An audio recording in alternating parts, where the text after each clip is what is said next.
Mira, seorang janda muda dengan 2 anak, Andi dan Sari, baru saja pindah ke desa Kembang Arum setelah kehilangan suaminya.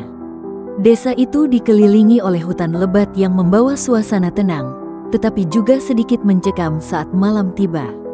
Mira memutuskan untuk memulai usaha bakso kecil di depan rumahnya untuk menghidupi anak-anaknya. Dengan peralatan seadanya dan modal minim, Mira memulai hari-harinya dengan membuat adonan bakso yang sederhana. Andi dan Sari sering membantunya setelah pulang sekolah.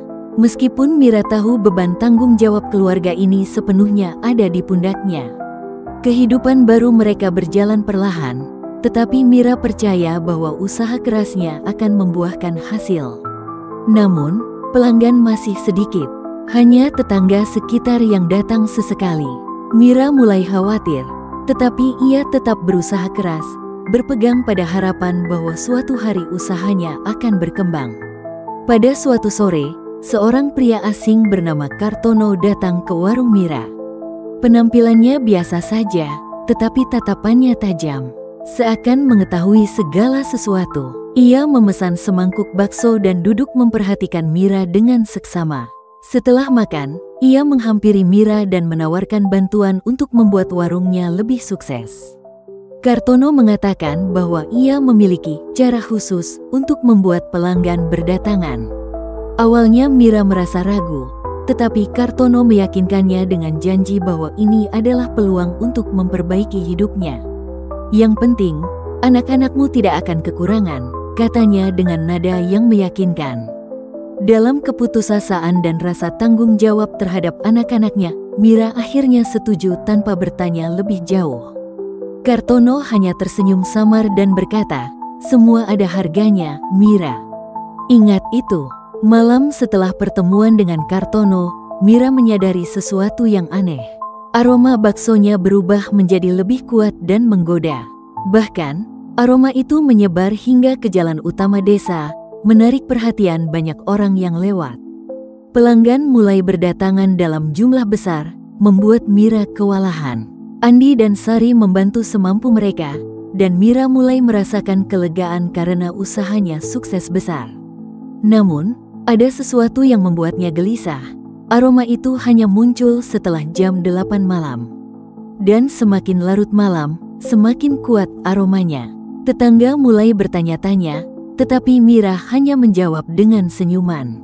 Di dalam hatinya, ia tahu bahwa ini ada kaitannya dengan perjanjian yang ia buat dengan Kartono. Popularitas bakso Mira semakin meningkat, tetapi desas-desus mulai menyebar di desa. Beberapa pelanggan mengatakan bahwa aroma bakso Mira terlalu menggoda, hingga membuat mereka merasa seperti dipanggil untuk membelinya. Beberapa bahkan mengaku bermimpi tentang warung Mira sebelum akhirnya datang ke sana. Pak Wiryo, sesepuh desa yang dikenal bijaksana, memperhatikan fenomena ini. Ia merasa ada sesuatu yang tidak wajar dan memutuskan untuk mengunjungi Mira. Dalam obrolan santai, ia memperingatkan Mira untuk berhati-hati terhadap hal-hal gaib yang mungkin terkait dengan usahanya. Mira hanya tersenyum kecil, tetapi dalam hati ia merasa semakin gelisah. Ia mulai menyadari bahwa keberhasilannya bukanlah sesuatu yang wajar, melainkan hasil dari perjanjian yang mungkin akan membawa konsekuensi besar. Pada suatu malam, setelah pelanggan terakhir pergi, Mira mendengar suara aneh dari arah hutan. Suara langkah kaki dan bisikan samar terdengar, membuat bulu kuduknya meremang. Saat ia melihat ke arah gelap, ia menangkap bayangan besar berdiri di antara pepohonan. Kejadian ini semakin sering terjadi, dan Mira merasa warungnya mulai dikelilingi energi yang mencekam. Andi dan Sari pun mulai mengalami mimpi buruk tentang sosok asing yang datang ke rumah mereka. Mira akhirnya menyadari bahwa perjanjian dengan Kartono tidak semanis yang ia bayangkan. Ia mulai mempertimbangkan untuk mencari cara agar bisa lepas dari ikatan tersebut. Mira mendatangi Pak Wiryo dan menceritakan segalanya tentang perjanjian dengan Kartono. Pak Wiryo mendengarkan dengan serius dan mengatakan bahwa ini adalah masalah besar. Ia menjelaskan bahwa Kartono mungkin adalah perantara dunia gaib yang mengambil keuntungan dari kesepakatan semacam itu. Pak Wiryo memberi Mira nasihat untuk tidak takut dan menghadapi Kartono secara langsung. Ia juga mengajarkan doa-doa dan ritual sederhana yang dapat membantu Mira melindungi dirinya dan anak-anaknya. Mira merasa sedikit lega, tetapi ia tahu bahwa menghadapi Kartono bukanlah hal yang mudah. Keputusan ini membutuhkan keberanian yang besar. Pada malam yang gelap, Mira pergi ke tempat di mana ia pertama kali bertemu Kartono, sebuah tepi hutan yang sunyi. Kartono sudah menunggunya dengan senyuman dingin. "Kau ingin memutuskan perjanjian? Itu tidak semudah yang kau kira," katanya. Namun, Mira dengan tegas mengatakan bahwa ia tidak ingin lagi bergantung pada bantuan gaib. Ia berdoa dalam hati dan mengingat semua nasihat Pak Wiryo. Kartono tampak marah, tetapi ia tidak bisa menahan tekad Mira yang begitu kuat. Dengan penuh keberanian, Mira mengatakan, "Ambil kembali semuanya. Aku hanya ingin hidup damai dengan anak-anakku." Kata-katanya membuat Kartono perlahan menghilang, meninggalkan Mira dengan perasaan lega. Setelah pertemuan itu, aroma bakso Mira kembali seperti semula. Tidak ada lagi pelanggan yang datang berbondong-bondong, tetapi Mira merasa lebih tenang. Ia mulai membangun usahanya dari awal, kali ini tanpa bantuan gaib. Andi dan Sari tetap membantu Mira di warung, dan mereka merasa bangga dengan usaha ibunya. Meski pelanggan tidak sebanyak sebelumnya, mereka tetap setia karena rasa bakso Mira yang tetap lezat.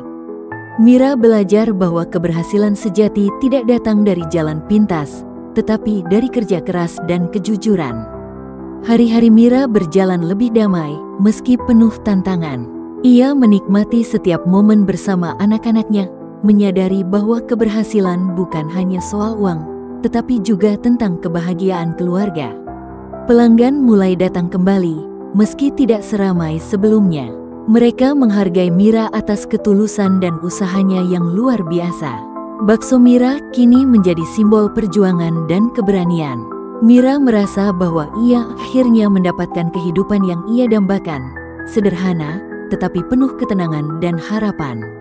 Mira sering merenungkan pengalamannya dan merasa bersyukur karena berhasil melewati masa-masa sulit. Ia menyadari bahwa hidup adalah tentang membuat pilihan yang benar, meski penuh risiko. Andi dan Sari tumbuh dengan cerita tentang keberanian ibunya, yang menjadi inspirasi bagi mereka. Warung bakso itu bukan hanya sumber penghasilan, tetapi juga simbol kekuatan keluarga mereka. Di akhir cerita, Mira tersenyum melihat warungnya yang ramai dengan tawa pelanggan. Ia tahu bahwa masa lalu adalah pelajaran, dan masa depan adalah harapan.